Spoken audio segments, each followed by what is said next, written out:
नमो भगवते वासुदेवाय।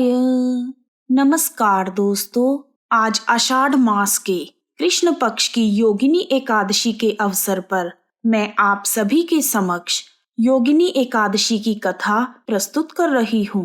योगिनी एकादशी का व्रत करने से सभी प्रकार के पाप नष्ट हो जाते हैं। मान्यता है कि आषाढ़ मास की कृष्ण पक्ष की योगिनी एकादशी का व्रत करने से 88,000 ब्राह्मणों को भोजन करवाने का पुण्य फल प्राप्त होता है। यह एकादशी इस लोक में भोग और परलोक में मुक्ति प्रदान करने वाली है। संसार रूपी सागर में डूबे हुए प्राणियों के लिए यह सनातन नौका के समान है। योगिनी एकादशी का श्रद्धा पूर्वक व्रत करने से व्यक्ति के कुष्ठ रोग पूरी तरह ठीक हो जाते हैं तथा अनजाने में किए गए पाप भी नष्ट हो जाते हैं। आइए शुरू करते हैं योगिनी एकादशी की व्रत कथा। बोल बांके बिहारी लाल की जय। जय श्री कृष्णा। द्वापर युग में एक बार श्री कृष्ण भगवान महाराज युधिष्ठिर को वर्ष भर में आने वाली एकादशियों का महत्व बता रहे थे। इसी बीच महाराज युधिष्ठिर ने पूछा, हे वासुदेव, आषाढ़ मास की कृष्ण पक्ष की एकादशी का क्या नाम है तथा इसका महत्व विस्तार से बताने की कृपा कीजिए। तब श्री कृष्ण भगवान बोले, धर्मराज, आषाढ़ मास की कृष्ण पक्ष की एकादशी का नाम योगिनी एकादशी है। यह एकादशी बड़े से बड़े पातकों का नाश करने वाली है। इस दिन भगवान विष्णु की पूजा की जाती है। यह तीनों लोकों में सारभूत व्रत है। स्वर्ग लोक की अलकापुरी में यक्षराज कुबेर राज्य करते हैं। वह भगवान शिव के परम भक्त हैं। वह सदा भगवान शिव की भक्ति में तत्पर रहते हैं। एक समय उनके यहाँ हेममाली नाम का यक्ष सेवक था जो पूजा के लिए फूल लाया करता था। हेममाली की पत्नी बड़ी ही सुंदर थी। उसका नाम विशालाक्षी था। हेममाली काम पाश में आबद्ध होकर सदा अपनी पत्नी में आसक्त रहता था। एक दिन हेममाली मानसरोवर से फूल लाकर अपने घर ही ठहर गया और पत्नी के साथ हास्य विनोद करने लगा, जिसके परिणाम स्वरूप वह कुबेर के भवन में ना जा सका। दूसरी ओर यक्षराज कुबेर शिव मंदिर में बैठकर भगवान शिव का पूजन कर रहे थे। उन्होंने दोपहर तक फूल आने की प्रतीक्षा की। जब पूजा का समय व्यतीत हो गया तो यक्षराज ने कुपित होकर सेवकों से पूछा, आज हेममाली क्यों नहीं आया? इस बात का पता लगाओ। तब सेवकों ने बताया, राजन, वह तो अपनी पत्नी के साथ हास्य विनोद करने में व्यस्त है। सेवकों की बात सुनकर यक्षराज कुबेर क्रोध से भर गए और उन्होंने तुरंत ही हेममाली को भवन में बुलाया। देर होने के कारण हेममाली के नेत्र भय से व्याकुल हो रहे थे। वह आकर यक्षराज कुबेर के सामने खड़ा हो गया। उसे देखकर कुबेर की आंखें क्रोध से लाल हो गई। वह बोले, अरे पापी, दुष्ट दुराचारी, तेरे कारण भगवान शिव की पूजा में विघ्न हुआ है। इसलिए मैं तुझे शाप देता हूँ कि तू कोढ़ से युक्त होकर अपनी पत्नी के वियोग में पृथ्वीलोक पर चला जा। कुबेर के ऐसा कहने पर वह उसी समय पृथ्वी पर गिर गया। उस समय उसके हृदय में बहुत दुख हो रहा था। कोढ़ से उसका सारा शरीर पीड़ित था, परंतु भगवान शिव की पूजा के प्रभाव से उसकी स्मरण शक्ति लुप्त नहीं हुई थी। पातक से दबा होने पर भी उसे अपने पिछले कर्मों के बारे में सब कुछ याद था। उसके बाद वह इधर उधर घूमता हुआ पर्वतों में श्रेष्ठ मेरुगिरी के शिखर पर गया। वहां उसे तपस्या के पुंज मार्कंडेय मुनि के दर्शन हुए। कोढ़ से युक्त होने के कारण हेममाली ने दूर से ही मुनि के चरणों में प्रणाम किया। मार्कंडेय मुनि ने उसे भय से कांपते हुए देखकर परोपकार की इच्छा से पास बुलाकर कहा, तुझे कोढ़ के रोग ने कैसे दबा लिया? तू क्यों इतना अधिक निंदनीय जान पड़ता है? तब वह यक्ष बोला, हे मुनिवर, मैं कुबेर का अनुचर हूँ। मेरा नाम हेममाली है। मैं प्रतिदिन मानसरोवर से फूल लाकर शिव पूजा के समय कुबेर को दिया करता था। एक दिन पत्नी सहवास के सुख में फंस जाने के कारण मुझे समय का ज्ञान नहीं रहा। इसलिए राजाधिराज कुबेर ने कुपित होकर मुझे शाप दे दिया, जिसके कारण मैं क्रोध से आक्रांत होकर अपनी पत्नी से बिछुड़ गया। हे मुनि श्रेष्ठ, पिछले किसी शुभ कर्म के प्रभाव से आज मैं आपके निकट आ गया हूँ। संतों का चित्त सदा परोपकार में लगा रहता है। यह जानकर आप मुझ अज्ञानी को कर्तव्य का उपदेश दीजिए। यक्ष की बात सुनकर मार्कंडेय जी ने कहा, तुमने सच्ची बात कही है, इसलिए मैं तुम्हें ऐसे कल्याणकारी व्रत का उपदेश देता हूँ जिसके प्रभाव से तुम्हारा कोढ़ दूर हो जाएगा। तुम आषाढ़ मास के कृष्ण पक्ष की योगिनी एकादशी का व्रत करो। तब भगवान श्री कृष्ण ने कहा, महाराज युधिष्ठिर, मार्कंडेय मुनि के वचन सुनकर हेममाली दंड की भांति मुनि के चरणों में गिर गया। तब मार्कंडेय मुनि ने उसे बड़े ही प्रेम से उठाया, जिससे उसको बड़ा हर्ष हुआ। मार्कंडेय मुनि के उपदेश से हेममाली ने योगिनी एकादशी का पूरे विधि विधान से व्रत किया, जिसके प्रभाव से उसका कोढ़ दूर हो गया। मुनि के कहे अनुसार उत्तम व्रत का अनुष्ठान करने पर वह पूर्णतः सुखी हो गया।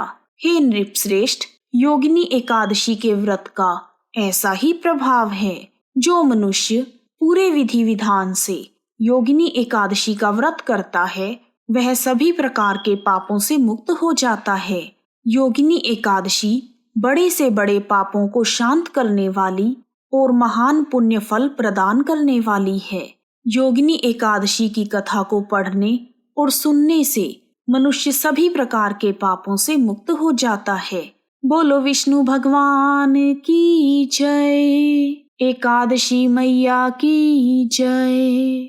आइए अब शुरू करते हैं योगिनी एकादशी की पूजा विधि।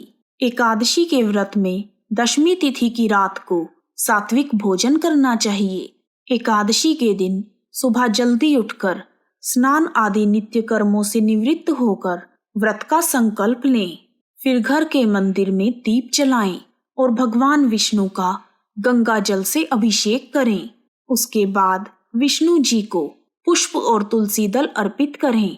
अगर संभव हो तो एकादशी के दिन व्रत करें। भगवान विष्णु की पूजा के बाद योगिनी एकादशी की कथा पढ़ें या सुनें। योगिनी एकादशी की कथा सुनने के बाद विष्णु जी की आरती करें। अपनी श्रद्धा के अनुसार भगवान को भोग लगाएं और विष्णु जी के भोग में तुलसी दल जरूर शामिल करें। एकादशी के दिन भगवान विष्णु के साथ माँ लक्ष्मी जी की पूजा भी अवश्य करें और पूरा दिन मन ही मन भगवान विष्णु का ध्यान करें। एकादशी की रात को जागरण के बाद द्वादशी के दिन व्रत का पारणा करें। बोलो विष्णु भगवान की जय, एकादशी मैया की जय। आइए अब शुरू करते हैं एकादशी माता की आरती। ओम जय एकादशी माता मैया, जय एकादशी माता। विष्णु पूजा व्रत धारण कर शक्ति मुक्ति पाता। ओम जय एकादशी माता। तेरे नाम गिनाऊं भक्ति प्रदान करनी, गण गौरव की देनी शास्त्रों में वर्णी। मैया जय एकादशी माता। मार्ग शीर्ष के कृष्ण पक्ष की उत्पन्ना, विश्वतारिणी जन्मी। शुक्ल पक्ष में मोक्षदा मुक्तिदाता बनी। ओम जय एकादशी माता। पोष कृष्ण पक्ष की सफला नामक है, शुक्ल पक्ष में पुत्रदा आनंद अधिक रहे।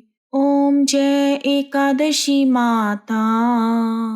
नाम षटतिला माघ मास कृष्ण पक्ष में आवे। शुक्ल पक्ष में जया विजय सदा पावे। ओम जय एकादशी माता। विजया फागुन कृष्ण पक्ष शुक्ल में आमल की। पाप मोचनी कृष्ण पक्ष चैत्र महाबली की। ओम जय एकादशी माता। चैत्र शुक्ल में कामदा धन देने वाली। नाम वरुथनी कृष्ण पक्ष वैशाख माह वाली। मैया जय एकादशी माता। शुक्ल पक्ष में मोहिनी अपरा ज्येष्ठ कृष्ण पक्षी। नाम निर्जला सब सुख शुक्ल पक्ष राखी। ओम जय एकादशी माता। योगिनी नाम आषाढ़ में जानो कृष्ण पक्ष करणी। देव शयनी कहायो शुक्ल पक्ष धरनी। ओम जय एकादशी माता। कामिका श्रावण में कृष्ण पक्ष कहिए। श्रावण शुक्ल पवित्रा आनंद से रहिए।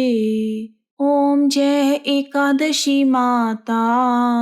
अजा भाद्रपद कृष्ण पक्ष की परिवर्तनी शुक्ला। इंद्र आश्विन कृष्ण पक्ष में व्रत से भव सागर निकला। ओम जय एकादशी माता। पापांकुशा है शुक्ल पक्ष आप हरनहारी। रमा मास कार्तिक में सुखदायक भारी। ओम जय एकादशी माता। देव उठनी शुक्ल पक्ष की दुख नाशक मैया। पावन मास में विनती पार करो नैया। ओम जय एकादशी माता। परमा कृष्ण पक्ष में जन मंगल करनी। शुक्ल मास में पद्मिनी दुख दरिद्र हरनी। ओम जय एकादशी माता। एकादशी माता की आरती जो प्रेम से गावे। जन गुर दिता स्वर्गवासा निश्चय वह पावे। ओम जय एकादशी माता। जय एकादशी माता मैया जय एकादशी माता।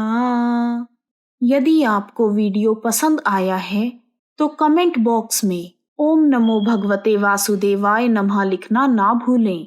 आप सभी का हार्दिक धन्यवाद। श्री कृष्ण गोविंद हरे मुरारी। हे नाथ नारायण वासुदेवा।